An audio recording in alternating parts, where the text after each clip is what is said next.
There we go. Okay, we're here. We made it. Take 5. Take 5. We tried to do a few live videos. We did a FaceTime screen record. Didn't work. But you know what?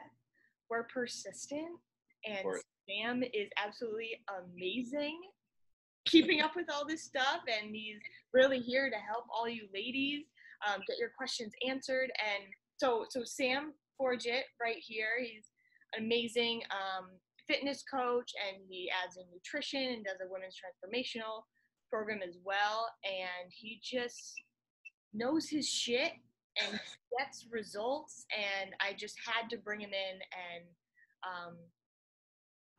help us get the results that we want. So Sam, we're gonna just dive into these questions, and all you ladies that are listening to this, have a pen, paper, Word document, write down all questions, anything that's weird, silly, anything, write it down, because Sam is willing to take more questions and do follow-ups, okay? So we're gonna start with the first one. I'm trying to lose at least 30 to 40 pounds.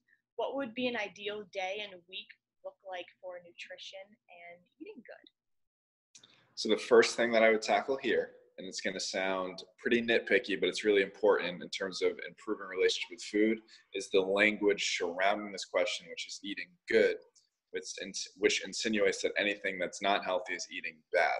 And the reason that's problematic, and again, I know this sounds nitpicky, is that nobody should ever feel guilty for eating unhealthy food, because it's a normal part of life that should be embraced and should be enjoyed. So it seems nitpicky, and I guarantee this language was not intentional, but it is something I would pay attention to. In terms of how to actually lose 30 to 40 pounds, fat loss boils down to whether or not you are burning more calories than you take in, which is called the calorie deficit. So as long as you're burning more calories than you take in, I don't want to say it doesn't matter what you're eating, but you can eat whatever you want. And as long as you hit that number, you will lose body fat. In terms of a pace for 30 to 40 pounds, ideally we're looking at a pound, maybe a pound and a half per week, but even that's a little aggressive. So expectation wise, I would say this is at least a 6-month journey, if not more, if we account for the human element. So if we go into it thinking we're playing the long game, it does become a lot less stressful. But eating a calorie deficit, I would say 80 to 85% of your calorie intake coming from whole nutritious foods, and then saving definitely 15 to 20% for like fun treat-based foods. Okay. All right. That's awesome. And I know we talked a little bit about what if I don't want to count calories, or what if I don't even know how to, do I need to learn in order to that's the way I lose weight, or? Sure. So I would definitely recommend it for most people, at least short term. And the analogy that we've spoken about before is if we're trying to get out of debt, we would check price tags. We wouldn't be price conscious, right? We wouldn't just be like, I'm going to try to spend less, because then we wouldn't reasonably expect to get out of debt. Calorie counting is that same thing. It's that price tag check that gets us moving in the right direction. That said, it's not technically necessary, especially early on in your journey. You can do things like eliminate or minimize liquid calories, minimizing snacking between meals, and then making sure you are eating until you're satisfied, not until you're stuffed. So to kind of sum that up, 2 to 4 meals that center around a protein source and a micronutrient source like a fruit or vegetable, and then eating until you're satisfied, not stuffed. And then minimizing snacking and liquid calories can be really powerful to get you 90% of the way there, but eventually it will make sense to count calories in some capacity just to fine tune a little bit. Okay, that makes sense. And with all you ladies listening here, that our food journal, or our food feelings journal, learning what it physically feels like to be full so that we know when to stop. Yeah. Right? That's a huge thing, instead of being looking back and being oh my God, why did I eat all that shit? Instead of you could stop 15, 20 minutes ago and be perfectly fine with eating everything that you just the same amount, or the same things that you eat. Yeah, and minimizing distracted eating can be really powerful for that. So if we have honest conversations with ourselves about what we're doing while we're eating, it's usually while we're watching TV, scrolling social media, maybe working through our lunch breaks when we're in the office. There's usually something going on where eating is a secondary thought. It's not top of mind. And when we do that, 99% of the time, we're only going to stop eating when we've run out of food, when our plate is clear, when the bag is empty.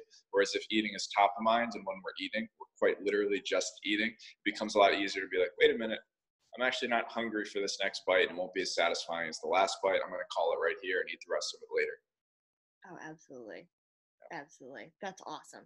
Okay, so going on to the next one, is it okay to still drink alcohol while trying to lose weight? Yes, absolutely. So the most common thing you'll hear about why you shouldn't is because alcohol is technically toxic for our body. And while our body's metabolizing it, it does put the fat burning mechanisms on hold. That said, that's a very micro way of looking at things. Yeah. I would say the more important things to consider are everything that happens after you've had your first few drinks, which is that you probably won't sleep well that night, which could lead to cravings the next day. You're more likely to have a few more drinks once you've already had your first few. It rarely stops at one or two. And your food choices, obviously at 2 a.m, if you're feeling a little buzzed or a little drunk, you're probably not craving a salad. So those are more important considerations. That said, I wouldn't necessarily cut out drinking. I would just be more selective about how frequently you're drinking. Like the idea of let's get drinks, that doesn't have to be the default social event. There can be other things in the mix. And once you are drinking, don't feel compelled to keep up with everybody else, because we've talked about this a little bit. If I have 4 drinks and you have 6, the next day you're not bringing it up. It's not like, oh, Sam only had 4 drinks. He was so lame. And it feels like that in the moment that, oh, we're missing out and we feel like a loser or strict, but it's not going to be the case at all. So just being more comfortable playing by your own set of rules in that environment. Right, right. And like understanding yourself and knowing what your limit is. Again, with the food, like how do I feel when I'm full? Okay, I get that feeling. That means I'm done. Like it doesn't matter if someone gets number 6 and you're like, oh fuck, I'm on number 4. I gotta keep up. Yeah. We don't have the same tolerance, right? And knowing that and understanding and loving your own journey and knowing what you're doing, why you're doing this for yourself will keep your mind on your own path.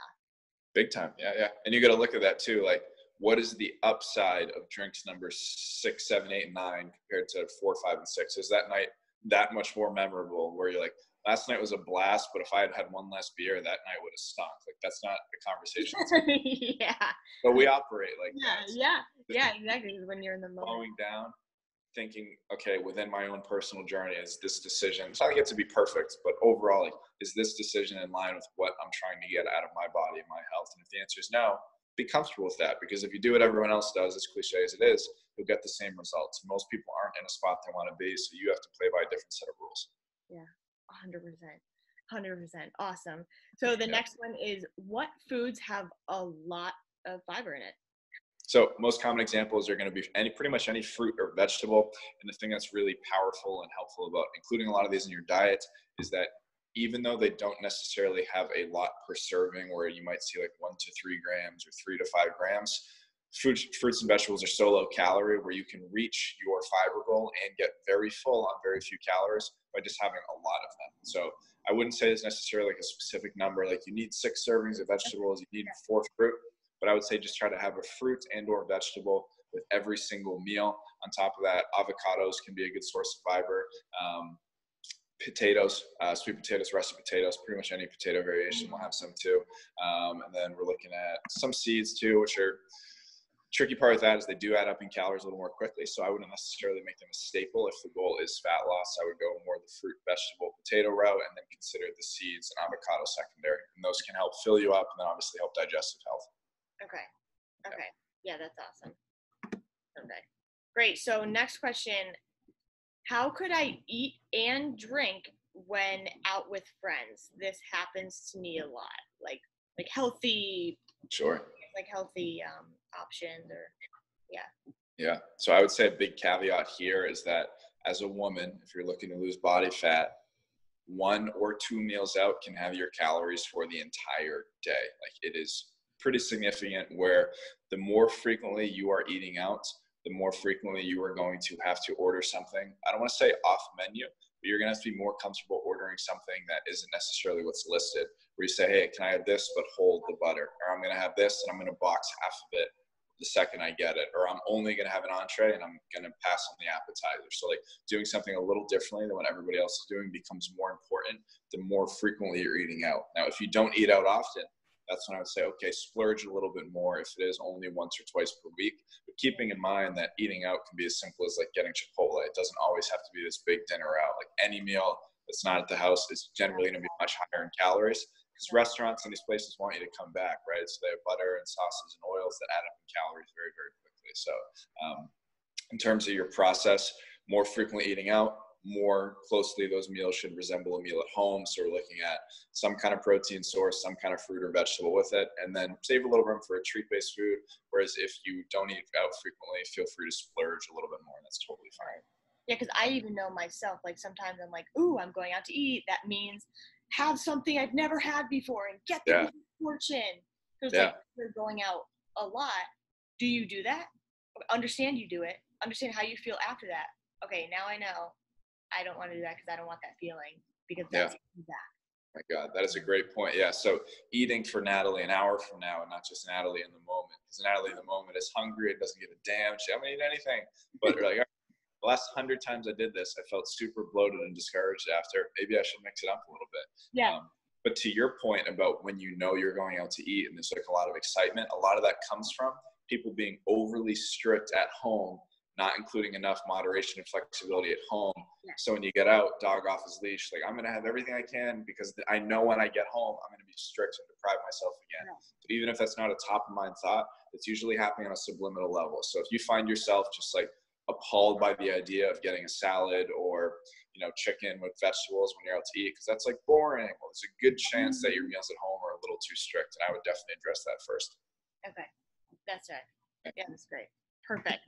So the next one we have is, how much strength? Okay. How much does sleep actually help you lose weight? Sure. I love that question. So nutrition is the number one factor that's going to make or break whether or not you're losing weight, but your sleep is the number one factor that dictates whether that process will be accelerated or whether that process will be slowed down.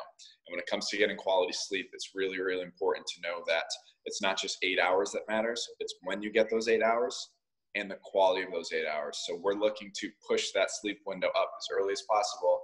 The more hours before midnight, the better. So for example, 10 p.m. to 5 a.m. is more valuable from a weight loss perspective than 12 midnight to 8 a.m., even though it's one less hour because we got more hours before midnight. What'd you say? Yeah, that like blows my mind.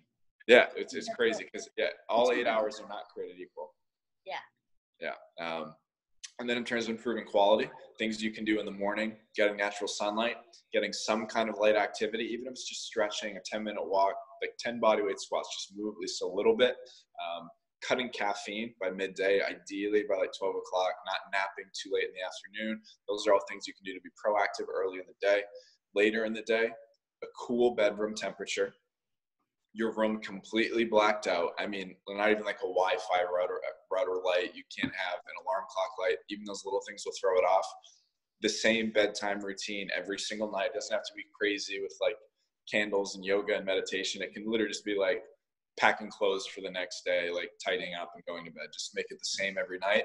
Then the most important thing is no non-sleep activities in the bedroom. And if you have a TV in the bedroom, first thing you should do after watching this video is go unplug it immediately. That is one of the worst. Get rid of that immediately. So all of those will improve the quality. And to tie this back into the original question, fat loss can slow down by as much as 40% when you're not sleeping well. So we absolutely want to get that in check and make sure we're getting the correct window, so earlier, and then very high quality sleep as well. Yeah. That's also that's so right. That's so awesome. Sometimes we forget about we're rushing, get stuff done, go to bed, just like look at your phone, that's my relaxation time, as I'm about to sleep. But it like totally just like wires you up, or it like, keeps that, what is that, like something in your eye or the retina of like the blue light and TV or phone, it like keeps you awake so you can't get down into that sleep state. Yeah. And I'm glad you mentioned the blue light because a lot of people will take their iPads or their phones into the bedroom and just put them on night mode, which on a surface level seems fine.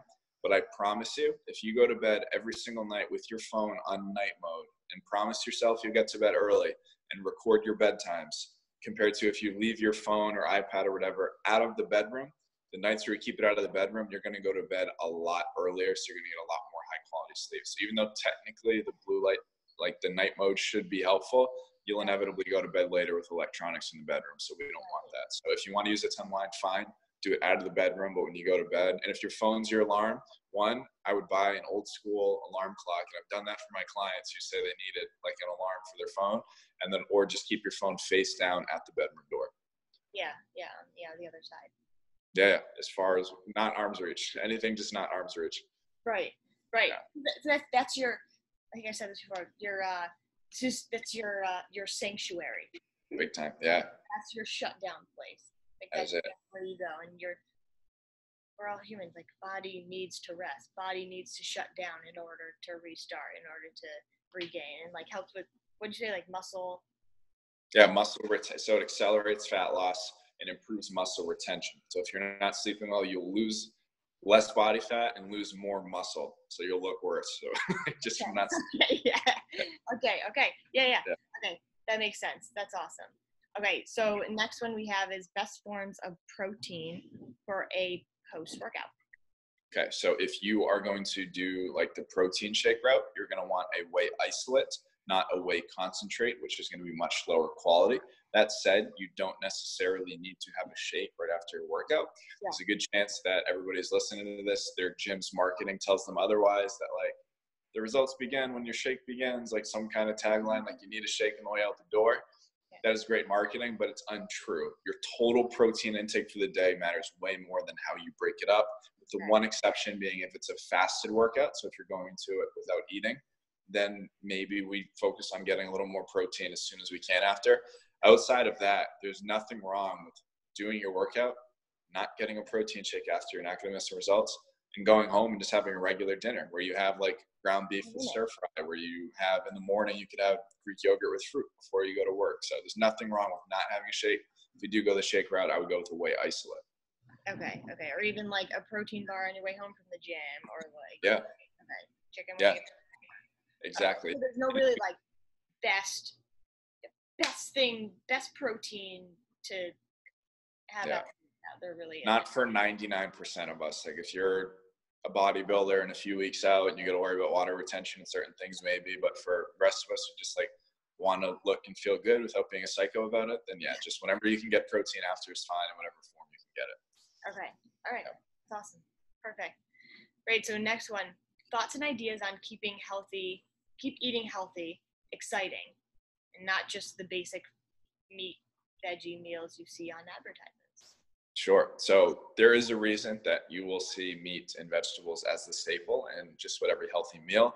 It's because they check the boxes for us of getting enough protein to stay full and maintain lean muscle. In other words, will help us look our best. And then the vegetables are micronutrient sources, so it helps get us vitamins and minerals, which are important for overall health. The key to not making this be so boring is not, and we talked about this before, having 21 Tupperware containers of chicken and broccoli at the beginning of the week, and you think you have to suffer through that, and you can't have any variety or any sauces or any seasonings. It can be something as simple as one week you make chicken in a crock pot with like a honey barbecue sauce, which is fine. As long as the calories are accounted for, you can enjoy that in moderation.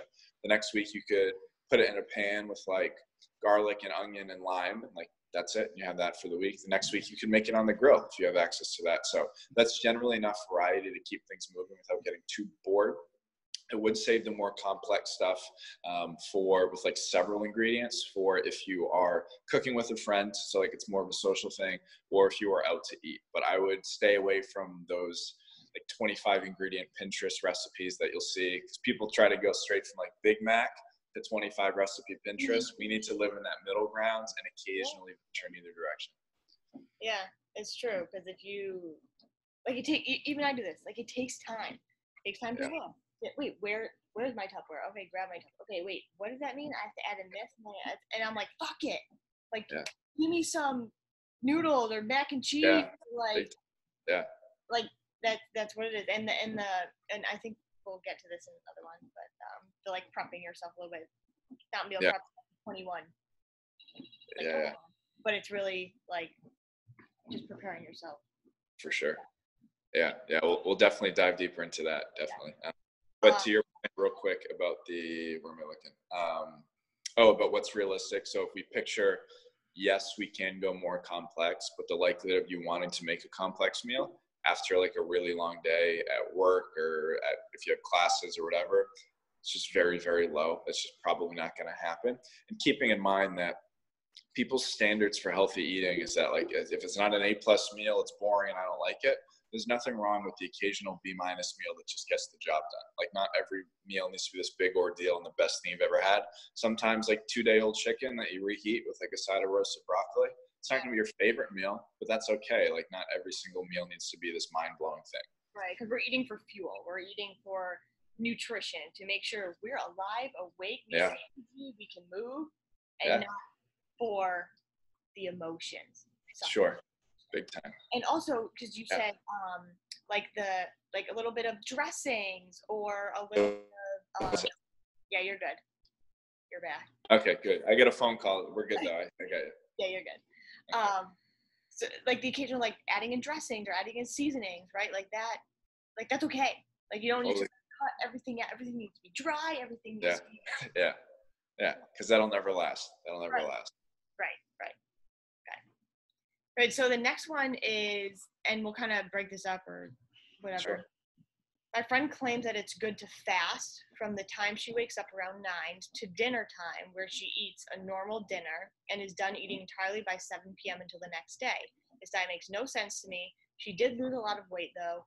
Thoughts on this? So first, what is fasting?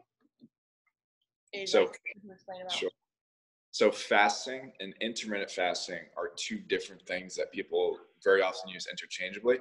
Fasting is just quite literally not eating. So when you go to bed, you're asleep, you're fasting. Doesn't mean you're on any kind of special diet or something like that. Intermittent fasting is when you have a designated feeding window and a designated fasting window.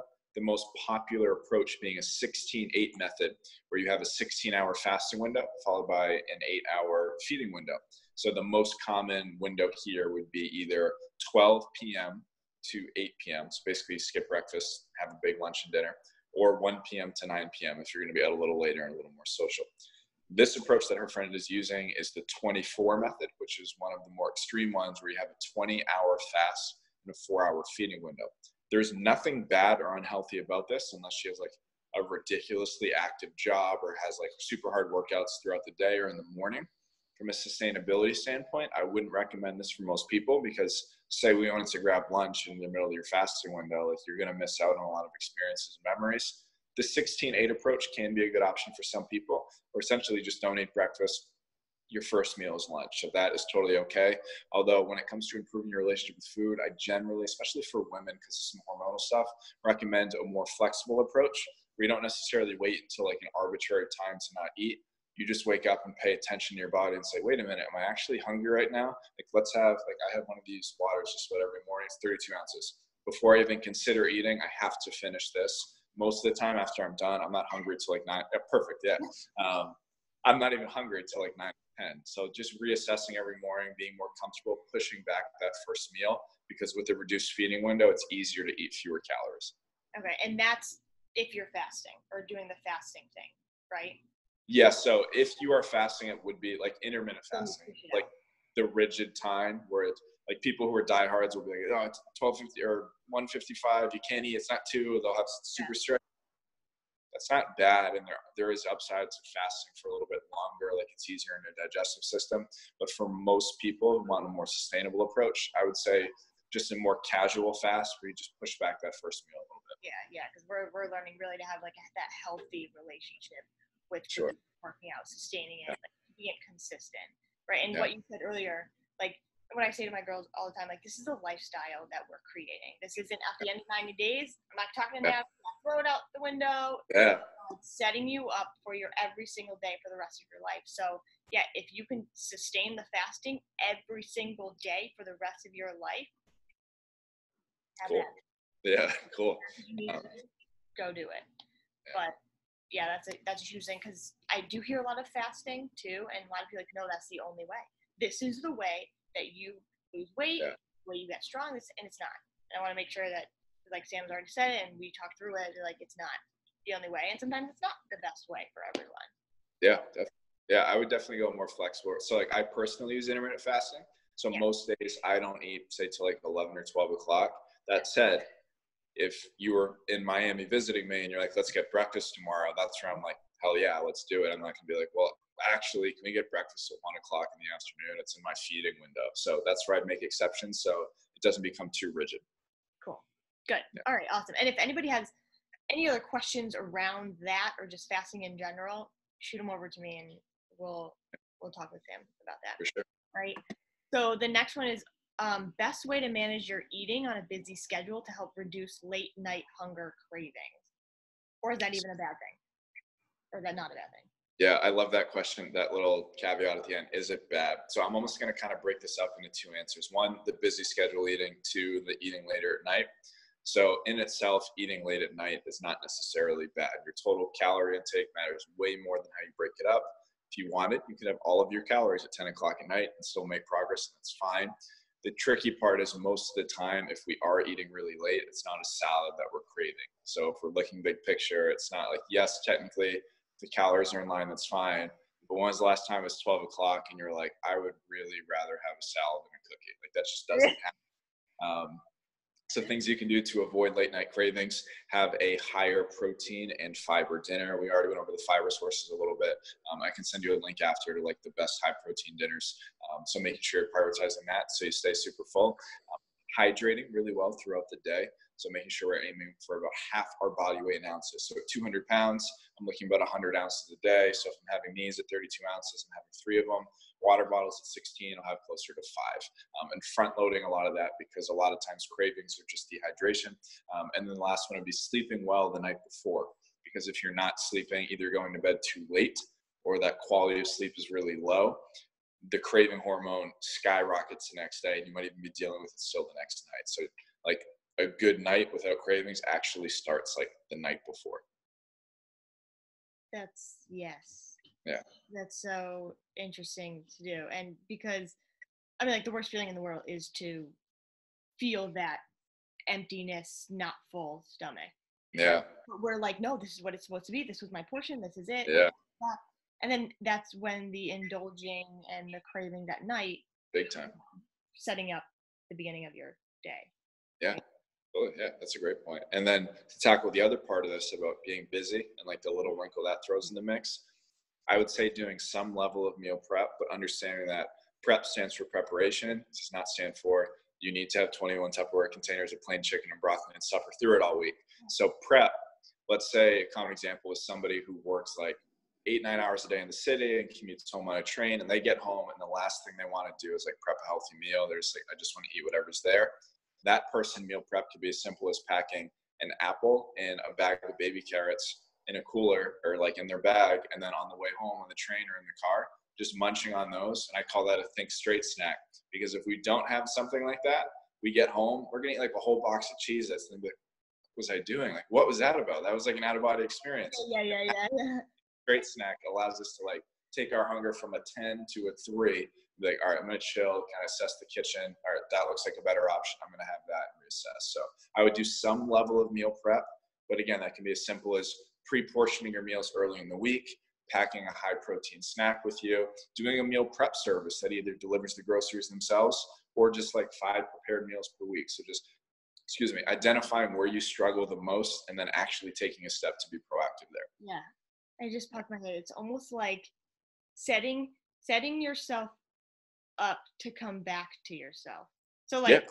And you know what, like, not just women, every person becomes hangry. Okay, every person becomes hangry. So at the end of the day, you're like driving home, like, I'm so fucking hungry, just need to get something, stop it. Yeah. Like McDonald's or whatever. So it's like setting yourself up at the beginning of the day to cut your carrots, get your apples or whatever, so that when you aren't yourself hangry, okay, I have my snacks, bring myself back to myself. Yeah, that's a great point. Yeah, just preparing for your less than ideal self, because to your point, I call this the hunger slingshot. The hungrier you, if this is baseline, the hungrier we get, it gets pulled back. Yeah. We're not going to stop here. It's going to slingshot in the other direction, and we're going to end up with like 2 bags of McDonald's in our lap, pulled over in the parking lot, hating ourselves an hour later. So like, we need to do things to make sure that it doesn't get pulled that far back. And to your point, planning for the person that you'll inevitably be after a long work day is really, really important. Yeah. Okay, that was a good one. That was really good. Sure. Okay. Okay, so did we talk about everything about the sleep that you, right? We did that. Most part, yeah. Nothing else I would necessarily add to that. Yeah, I mean, it's just to reiterate, it is the number one thing that will either speed up or slow down results. And it is the number one thing that can add more obstacles, because if you're not sleeping well, more likely to skip a workout, more likely to have cravings the next day, more likely to have less discipline throughout the week. So in itself, physiologically, yes, it can speed up or slow down results. But on top of that, it can add a lot of unnecessary obstacles to your week if you aren't prioritizing sleep. Yeah, and then the whole ripple effect that we talked about. Then like you don't eat, and then I'm anxious, and then I hate myself, and then I eat more, and then I'm anxious, and then I hate myself, and then it's all. So that's where setting ourselves up. Exactly. To help us. Okay, so the next one is, I feel like I've tried every tactic in the book to decrease constipation and bloating, and my symptoms are getting in the way of my emotional health. I've had blood work done, and there doesn't seem to be anything unusual.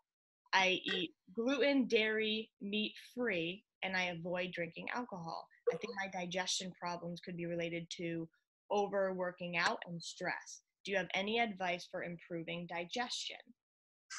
So what I would do here is keep a very, very detailed food diary and drink diary, things you're drinking too, as well as including when you're working out and when you're feeling the most stressed.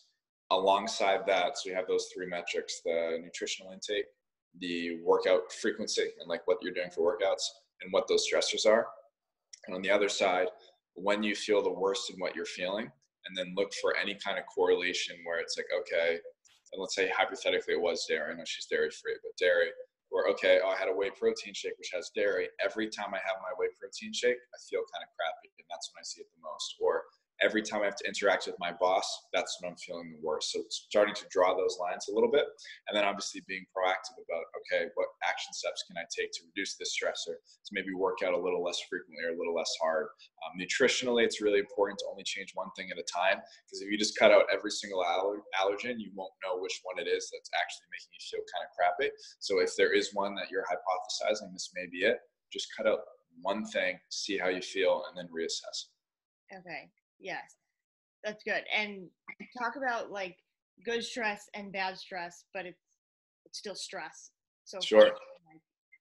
Yeah, Definitely. So we have to look at how to mitigate overall stressors if we do think that could be contributing to digestive health. So to your point, good stressors, bad stressors. The good ones could be dieting, which is a stressor on the body, but it gets us to reduce body fat, or working out, which temporarily breaks down our muscles and makes us weaker in terms of our nervous system, but we come back stronger. Then you have like the bad stressors, which should be like emotional stress, like your boss bums you out, or you're feeling like you're running late to work and you're getting really frustrated about that. Your body doesn't necessarily identify like, oh, I'm just going to not react to these positive stressors and I'm only going to think about the negative ones. Your body reacts to all of it. So if there are a lot of negative stressors going on, sometimes it can make sense to do a slightly less aggressive diet and reduce that stressor, or even a full-on diet break.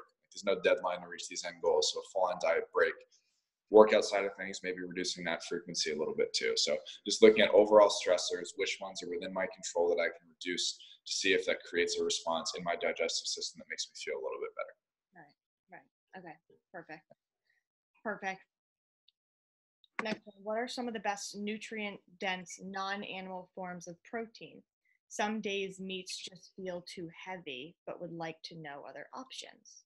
Yeah, no, I love that question. So important thing to keep in mind here is that when you're using vegan and vegetarian sources of protein, they aren't very lean. Meaning if we look at where most of the calories come from in these protein sources, it's actually going to be carbs and fat, which isn't inherently bad, but it just gives you a little less wiggle room to get enough protein without eating a ton of calories. So usually somebody on a vegan or vegetarian diet, if they don't want to overeat and they still want to get enough protein, have to be a little bit more disciplined than somebody who does eat meat and does eat animal products in general. Now, if we're going to go like the full vegan route, pea protein can actually be really powerful. I get mine from truenutrition.com, and that's the best tasting one that I've tried. A lot of them are clumpy and kind of gross, so we're going to want to avoid those. Tofu, you can get some protein. Quinoa, you can get some protein. Lentils, beans, hemp, and again, all these things are good tools in the toolbox, but keep in mind that a lot of them, carbs and fat, are the highest sources. So just be mindful of that when you are selecting them. And then if you do want to go to the vegetarian route, and some animal products are okay, whey protein, which again has dairy in it, so just be mindful of that. Dairy sources in general, like a Greek yogurt, can be perfectly fine. Nuts, they're okay. They're like a very heavy fat source. So like that is one of the more popular recommendations, but just be aware of that from a calorie intake standpoint as well. Good. Yeah, because I know like some people say, because it's like get a protein, get a fat, and a fiber in For what? In each meal? like in each meal. Yeah, and, yeah, yeah. and then some are like nuts are good because it has protein, fat, and Yeah. in everyone. So like, and I know almonds are like really good for you. So like, how much is too much, or like, is it still okay to have some? But like, Yeah, you bring up a great point because fat loss nutrition and healthy nutrition aren't necessarily one and the same. So there are a lot of healthy food sources that are high in fat. And the reason I bring up fat is fat has 9 calories per gram, whereas protein and carbs only have 4. So if I have 4 ounces of or 4 ounces, excuse me, let's say I have 1 serving of egg whites, which is a protein source, 1 serving of rice, which is a carb source, and 1 serving of nuts, which is a fat source. The nuts are going to have over twice the amount of calories in the same portions carb or protein because fat is so many more calories per gram. So if we're looking at somebody who's like, I eat super healthy, I don't know why I'm not losing weight. Their diet might have a lot of olive oil, might have a lot of dairy, might have a lot of nuts, red meats, peanut butter, which are all totally healthy and fine and like a good healthy diet. But from a fat loss perspective, especially for women's fat loss, 2 handfuls of nuts could be 25% of your calories for the entire day. So it's healthy. Is that the best decision for a fat loss diet? Maybe in moderation, but it is something to be mindful of. okay. And if you are, I'm just like spinning off real quick. Sure. If you are, okay, so like the first person, I want to lose 30, 40 pounds. She is down 40 pounds because she did the fat loss way of eating. Sure, yeah. I hate to use the word diet. Yeah. Got it. Yeah.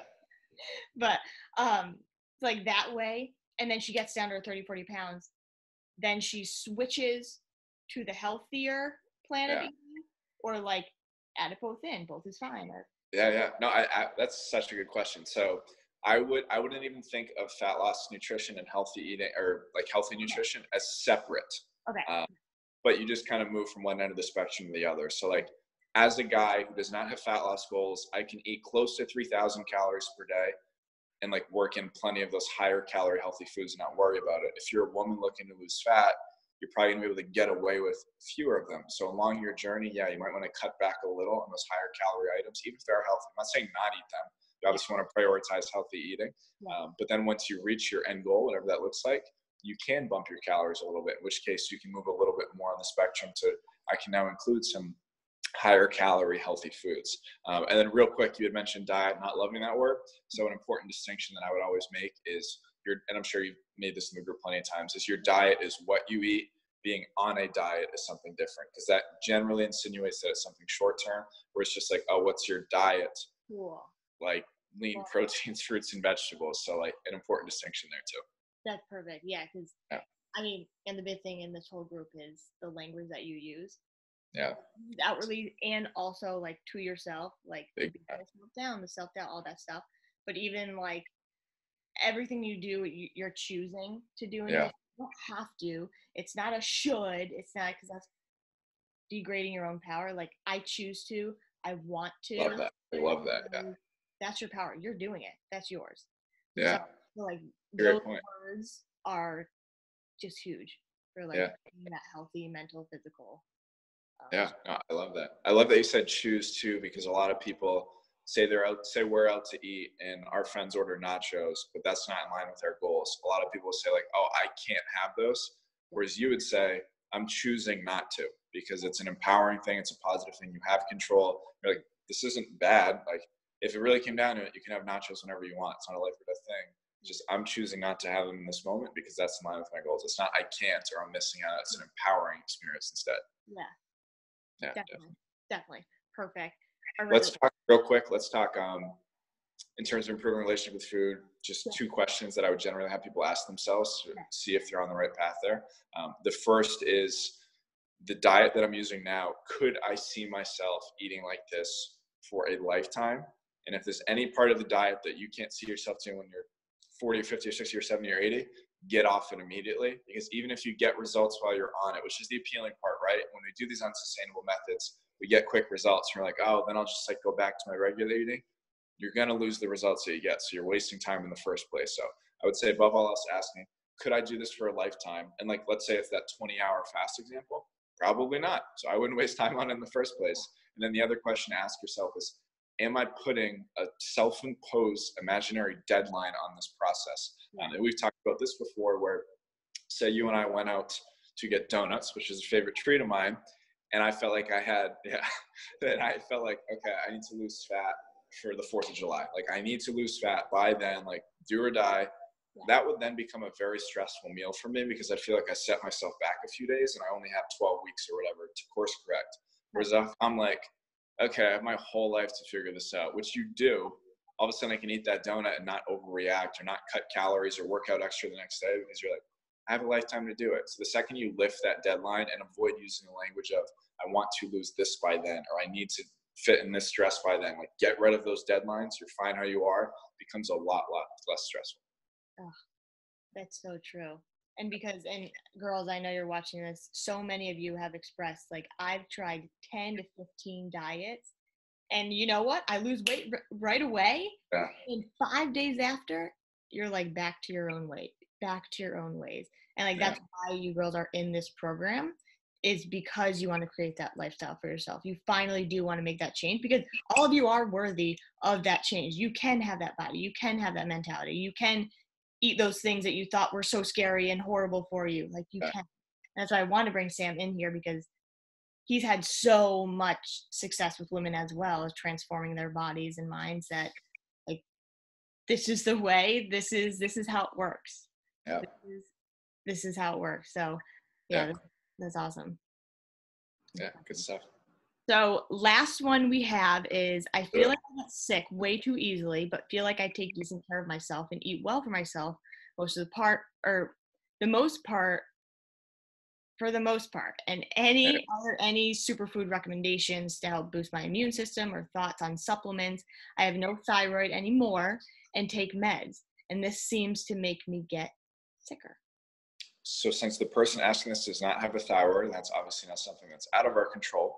I would focus on the things within our control, which would start with kind of a toss-up between what's more important. Both equally important, very high up on the list, would be your sleep quality and when you're sleeping. Show me somebody who does not take their sleep seriously, and I'll show you somebody who has a cold all the time. And on top of that, your actual nutritional quality. So I may have said this before, but eating foods that are ingredients, not with ingredients. When you can have minimally processed foods, it does not wreak havoc in your digestive system, your immune system will be a lot stronger. So very, very high quality sleep on one side, and then also looking at very, very high quality nutritional intake on the other side. You dial both of those things in, and like, you're almost guaranteed to almost never get sick. Okay. That's awesome. That's and what if someone had, like, maybe this is not every day, but like this one week to where she had to be at work 7 a.m. She could not leave until 10 p.m. And then she's like wired, and she doesn't have enough sleep. And like, do you set yourself up for success like the days before, so that, like, okay, if you had a little break, like, is there anything you have insights on that? Yeah, definitely. So perfect world, being proactive and setting yourself up in advance, whether it is nutritional planning, whether if you know you're going to have to be up earlier, stay late the next night, you can be proactive and sleep a little earlier the day before. But one thing that's really important for improving somebody's relationship with health and fitness in general is always looking at like weekly and monthly averages, like look at your performance as a whole rather than like an individual like weekend or even a single day. So like I'm saying, take your sleep seriously and eat well, but there's inevitably going to be a weekend where you go out with your friends till 3 a.m. and get a few too many drinks and get pizza on the way home. That shouldn't be like, oh my God, it's the end of the world. Like, if we look at poor choices over here and really good choices over here, we just want to make sure that when we're looking at the week as a whole and we're looking at the month as a whole, the choices average to this side of the spectrum. Okay. So then think of it as a sliding spectrum like this, right? Or a scale is a great example. We just want to make sure there's more on the other side, and it makes these ones less stressful. So whether it is the occasional late night, whether it is the occasional, I don't even want to say unhealthy or off meal, because like eating a donut doesn't mean you went off plan. That just means you're a human who enjoys it. And can you tell I like donuts? Yeah. So like, it doesn't mean you went off plan. We just look at, okay, so that decision is more on this side of the spectrum, not the healthiest thing for me. So I'm just going to make sure I have enough things where my average still falls over here, whether that is sleep, whether it is workout frequency and quality, whether that is your nutritional quality, just making sure you're always averaging on the other side. Okay, totally. And talk to me about because she says any thoughts on supplements. Yeah. So supplements that I would recommend, and caveat here, only if somebody's sleep quality is really, really good, that they are taking their habits super seriously, that they're managing their stress to a reasonably low level, that they're eating mostly whole nutritious foods, and they're working out ideally 2 to 3 days per week. I generally won't have somebody take any supplements until those factors are in check. That said, once they do get to this point, a whey protein or a pea protein, if you don't tolerate dairy, can be a great option for hitting a protein goal. It's like really, really convenient. A multivitamin or greens powder, which can help you hit your micronutrient goals. Sure, your vitamins and minerals can be helpful. Creatine, if you have performance-based goals. So say you want to do your first pull-up, say you want to improve your squat, like those things matter to you. Creatine can be helpful for improving performance. And then fish oil can be helpful for improving joint health, hair, skin, and nails. And then we talked about probiotics a little bit before, which are fine. But I would definitely look at that as a supplementary thing where it's like the last 5%, but you're dialing in the nutrition and the stress management, hydration, all prior to just relying on that to clean up any gut issues. Okay. Yeah. Okay. That makes total sense. Okay. Yeah. So that's all the questions that we have. We did it. Yeah, I think we did it. Hopefully we covered everything. We got a few attempts at this prior to this one, so I think we got everything. I know, seriously. Well, and ladies, any other questions, anything you've written down, let me know. I'll send them right over to Sam. He's just been amazing with helping us, being able to reach out to him and giving us answers. So when we have him, let's use him. Send questions, okay? So send your questions over. I'll send them over to him, and you guys let me know if you have any questions for me. All right. So Sam, I'm gonna keep you on for a second, but thank you, Sam. And I'll see you ladies later. Super fun. Yeah.